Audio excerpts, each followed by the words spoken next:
Welcome to Reaper for Podcasting. My name is Daniel Abendroth, and in this video, I'm going to show you my simple trick to make sure that I never render Chipmunk audio ever again. Let's go.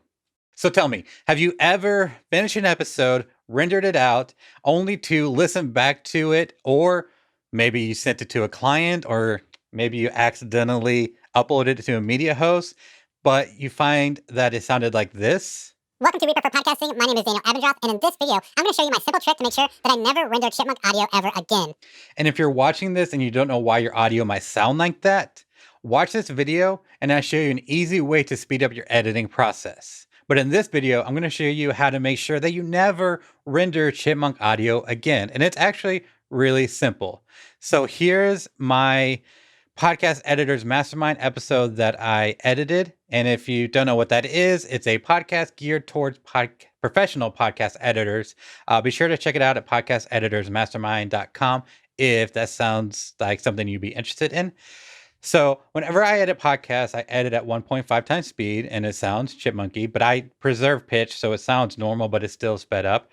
But I found that I would render the audio just to find that I forgot to put it back to 1x speed.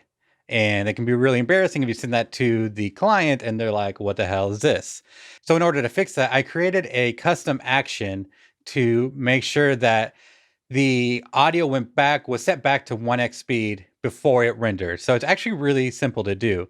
So go to Actions, Show Action List, and then type in under the filter, Set Rate. And yours might look a little bit different if you downloaded Repack or you've installed any like external scripts or whatnot. But it'll be the same. So if you scroll down until you see this transport set play rate to 1.0. So with that highlighted, click New Action, New Custom Action, and it'll bring up this menu. And so transport's already selected as the first option. So now we just need to actually select the render option. And I don't remember exactly what it's called. So one quick way to find it is go to Find Shortcut and then type in Control-Alt-R, which is a default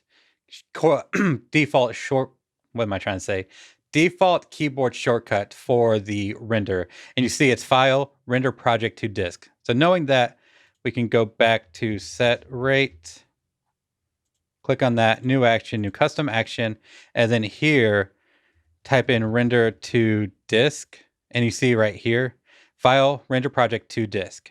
So we're going to double click to add it, and then click OK. Whoops, first you got to name it. So I'm going to call this Custom Render. Now we can click OK, and then clear the filter, and then you see Custom Render. So now all you got to do is add a shortcut for selected action. So click Add, and then whatever you want it to be. So I want to make sure that I can never render it normally. So I'm actually going to set this to the same keyboard shortcut as the default render, which is Control or Command on Mac, Alt, and R. Now, before you do that, if you want to make sure, so close all this and go to File, Render. It's whatever this combination is. So for me, it's Control-Alt-R. So I'm going to go back to Actions, Custom, Add, and then type in Control-Alt-R. So now this is a shortcut. Click OK. And it's going to warn you because this is a default this is what it is for the default render. So it's going to say, are you sure you want to do this? Yes. And then click Close. And then now take a look. You'll see that the rate is sitting at 1.5. When we hit Control-Alt-R, it goes back to 1, and then it brings up the Render to File menu. So now, as long as you never go to File, Render, and you always do Control-Alt-R or whatever the keyboard shortcut is, get into that habit. No matter what, you'll never render Chipmunk audio or sped up audio. You'll always render the 1.0 speed audio for all your future projects.